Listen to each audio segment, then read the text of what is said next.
So now we have this piece of styrofoam cut, and we have this platter that we want to put in there. And the easiest way to do it is to lay this down on here and visually center. It doesn't have to be perfect. Then we're going to take the grease pencil and draw a circle around it, or a line, let's say. And I'm going to put this safely out of the way in the box. And here comes the surprise. Anyone who has a fettling knife knows that typically they're made to be slightly dull on the edge so you won't cut yourself. But if you get one of these really coarse diamond rasps and you take it and you at about a 20-degree angle, if you'll pull the rasp across here and then pull it across this way, you're trying to rough up the edge of the knife until it is very, very, I mean, this is deadly right now.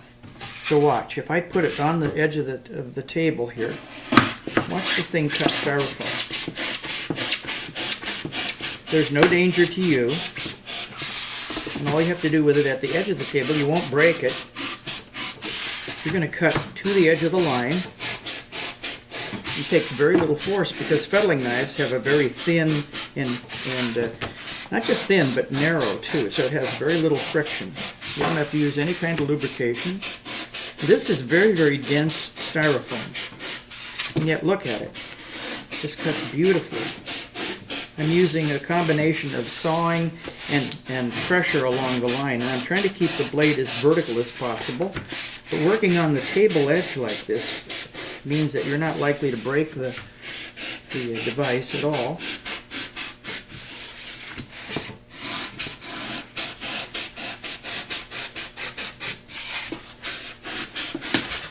And now that's out of there. So now we take a look at the box. Here's the box. And this part sits in the box, just like this. The platter is going to go in here, like that. And then what we can do is we're going to cut this down a little bit, make another oval here, and we'll put it in the middle of this and put the lid on. And what that does is it cushions the platter from all directions for hand carry. That way you don't have to worry about it getting broken because it's physically supported from the center. It can't be hit from the edges because look how much cushioning there is here. And then the back also has 3/8 of an inch thick. And you have an easy way for someone to do a hand carry and take it through inspection. Since it's not taped shut, it simply opens for inspection. None of this can hide anything. It can all be lifted out and examined.